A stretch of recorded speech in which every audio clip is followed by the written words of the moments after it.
హైదరాబాద్ పట్టణంలో రాజ్యాంగాన్ని రక్షించుకుందామన్న నినాదంతో రాజ్యాంగ పరిరక్షణ పాదయాత్ర నిర్వహించారు.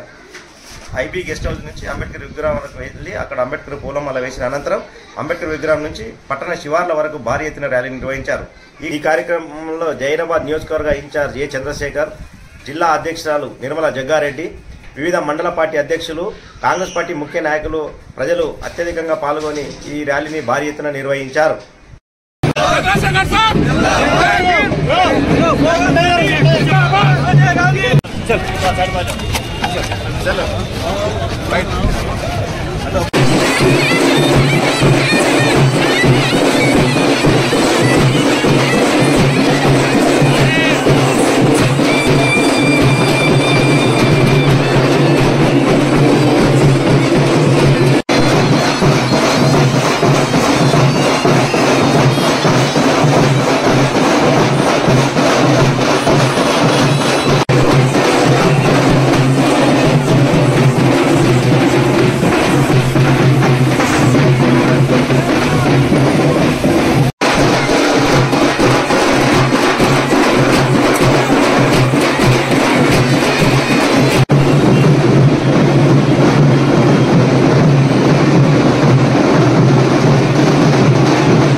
డెబ్బై 75 సంవత్సరాల స్వాతంత్రానంతరం ఈరోజు కేంద్ర హోంమంత్రి అమిత్ షాకు ఈరోజు గుర్తొచ్చింది.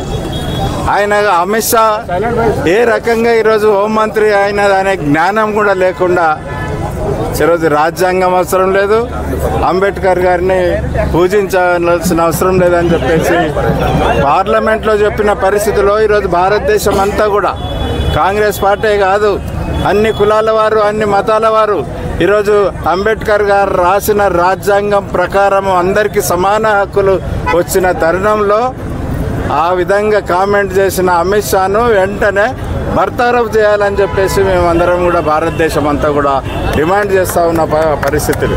దాంట్లో భాగంగానే ఇంకా కూడా గ్రామాన ఈరోజు రాజ్యాంగం గురించి, అంబేద్కర్ చేసిన కార్యక్రమాల గురించి, అంబేద్కర్ ఇచ్చిన హక్కుల గురించి ప్రజలకందరికీ కూడా తెలపాలని చెప్పేసి కాంగ్రెస్ పార్టీ పాదయాత్ర నిర్వహిస్తున్న తరుణంలో అందరూ కూడా అమ్మగారు, డిసిసి అధ్యక్షులు నిర్మలమ్మ గారు, అదేవిధంగా మనకు ఇన్ఛార్జిగా వచ్చిన ధనలక్ష్మి గారు, మిగతా ఈరోజు పెద్ద ఎత్తున అన్ని మండలాల నుండి మండలాధ్యక్షులు, కార్యకర్తలు అందరూ కూడా ఈరోజు కాంగ్రెస్ పార్టీ కార్యకర్తలు ఉత్సాహంతో తప్పకుండా మేము అంబేద్కర్ గారిని పూజిస్తాం, అంబేద్కర్ గారిని రక్షిస్తాం, అదేవిధంగా సంవిధానం, రాజ్యాంగాన్ని రక్షించుకుంటామని చెప్పేసి పెద్ద లెవెల్లో వచ్చినాం. జహీరాబాద్లో ఎక్కడ లేని విధంగా ఈరోజు జహీరాబాద్లో సంవిధానం యొక్క, రాజ్యాంగం యొక్క బుక్కు పెద్ద లెవెల్లో ఈరోజు ప్రచారం చేసే విధంగా మేము ఆ రకంగా ఈరోజు ఆ కాన్స్టిట్యూషన్ దాన్ని గౌరవించే విధంగా పూలదండలు వేసి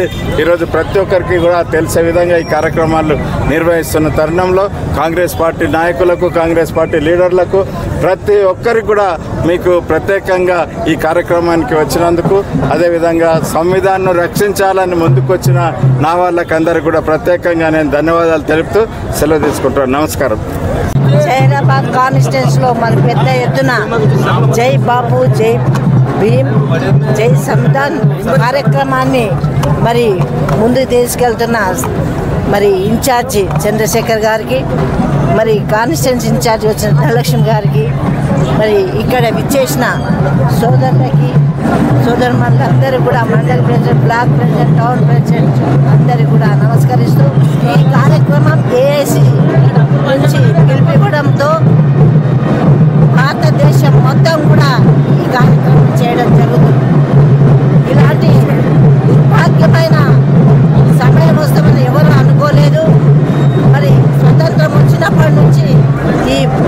అంబేద్కర్ రాసిన రాజ్యాంగం భారతదేశానికి ఒక కవచం లాంటిది. ఈరోజు ఇంత స్వేచ్ఛగా ఆడవాళ్ళం ఉన్నా కానీ అన్ని కులాలు కూడా రిజర్వేషన్లు కల్పించి ఇంత అవగాహన తీసుకొచ్చి ప్రజల్లో జీవితంలో చైతన్యం తీసుకొచ్చిన అంబేద్కర్ రాజ్యాంగ బుక్ని కించపరిస్తే ఊరుకునేది లేదు. తప్పకుండా మరి క్షమాపణ చెప్పాలి. మరి ఏదేమున్నా కానీ ఇది ఒక కులం కాదు, ఒక మతం కాదు, యావత్ భారతదేశ పౌరులందరూ కూడా సంబంధం ఉన్న రాజ్యాంగాన్ని కించపరిస్తే ఈరోజు మరి ఇప్పుడు తెలుస్తుంది జైరాబాద్లో ఇంతమంది జనాలకి తెలివి ఉన్నది కానీ అట్లా అనడానికి అమిత్ షాకి తెలియలేదా అని మేము అడుగుతున్నాం. ఎందుకంటే ఏది ఉన్నా కానీ వేరే దేశాలు మన రాజ్యాంగాన్ని వాళ్ళు గౌరవిస్తున్నారు. మనం ఈ భూమి మీద పుట్టి ఇక్కడ ఉంటూ మనకొక వెలుగులాగా మనకొక దారిలాగా ఇచ్చిన అంబేద్కర్ కానీ మరి మిగతా బాపూజీ కానీ అలాంటి వాళ్ళని కించపరిస్తే ఊరుకునేది లేదని మా సంగారెడ్డి జిల్లా నుంచి తెలియపరుస్తూ మరి క్షమాపణ చెప్పాలి, లేకపోతే చెయ్యాలని మా డిమాండ్. తప్పకుండా అప్పటి వరకు పోరాటం చేస్తాం. రాజ్యాంగాన్ని మేము ముందుకు తీసుకెళ్తాం. కాంగ్రెస్ పార్టీ ఉద్దేశము ముందుకు తీసుకెళ్లాలని కోరుకోవడం జరిగింది. మేమందరం కూడా దాన్ని కట్టుబడి మరి ప్రజల మధ్యకి వెళ్తున్నాం.